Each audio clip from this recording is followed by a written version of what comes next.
It is standard enterprise practice to invest heavily in the perimeter. We deploy high-end firewalls, intrusion detection systems, and strict public SSL certificates for external websites. This posture relies on a dangerous assumption: the belief that the local area network is a highly secure, trusted environment. Inside that perimeter, the reality is entirely different. Internal applications running SAP, HR platforms, and payroll systems often transmit data over raw, unencrypted HTTP. That gap becomes an immediate liability the moment a remote employee logs in, from a compromised home network via VPN. An attacker who compromises that remote user's machine bypasses the expensive perimeter firewalls completely. They secure a direct, verified tunnel into the LAN. Once inside, the attacker executes lateral movement, silently exploring internal servers without triggering external threat alarms. Because the internal traffic is unencrypted, anyone running a simple packet sniffer can harvest clear-text administrative credentials, human resource files, and proprietary ERP data straight off the wire.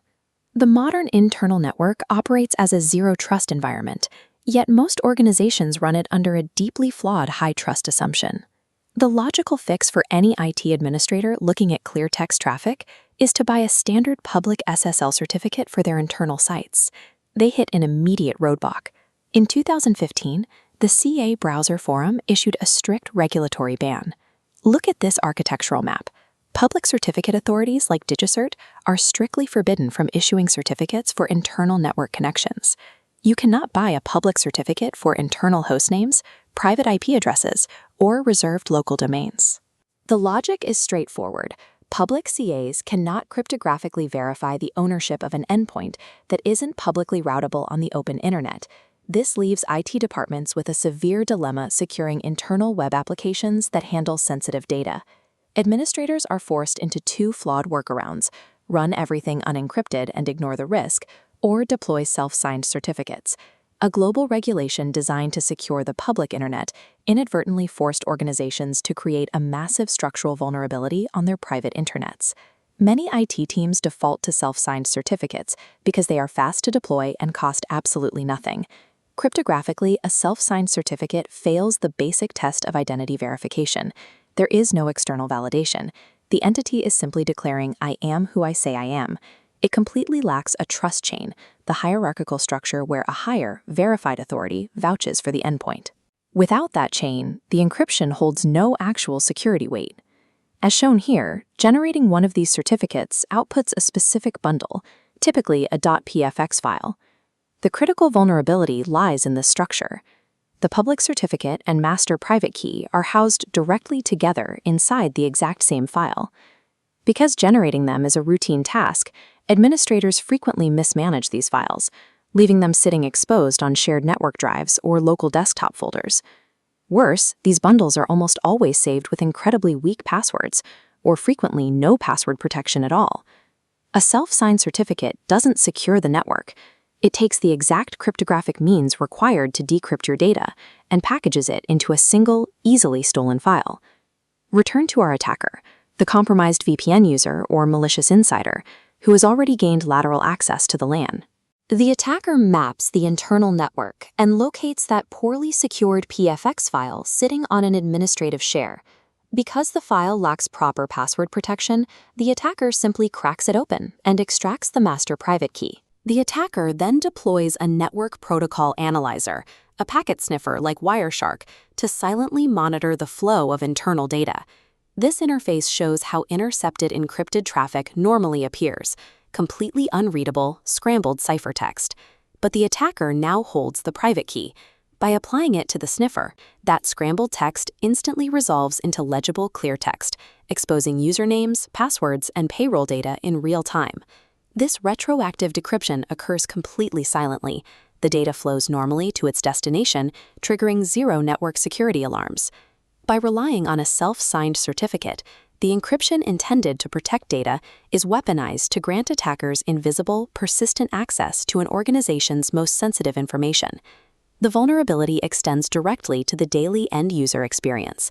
Every time staff navigate to an application secured by a self-signed certificate, their browser flags the connection with this red warning: IT departments condition their staff to click past these security warnings just to do their daily work.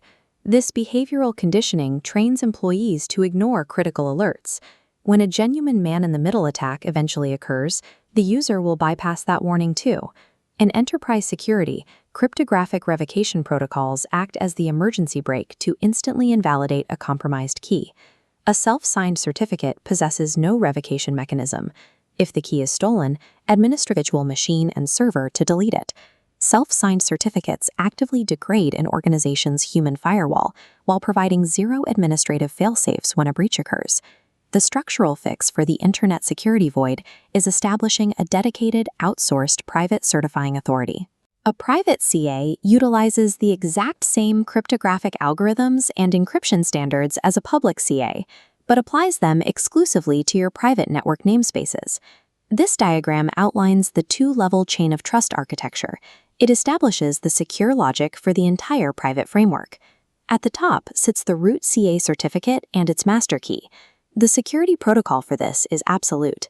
It signs the level below it exactly once and is then taken completely offline, stored in a secure physical vault. Because it is physically disconnected from the network, the master key cannot be stolen by any lateral digital intrusion. The middle tier, the online intermediate CA, takes over the day-to-day operation, issuing the actual end entity certificates to your internal servers. By physically isolating the root key, the cryptographic foundation of the internal network becomes permanently impervious to digital theft. Internal applications like your ERP and CRM systems receive their dedicated end entity certificates directly from the intermediate CA. To establish universal trust across the employee network, administrators utilize a standard mechanism, the group policy object. As illustrated here, IT pushes the SecureNT root certificate out to all client machines simultaneously via a single GPO update. The immediate result for the end user is seamless.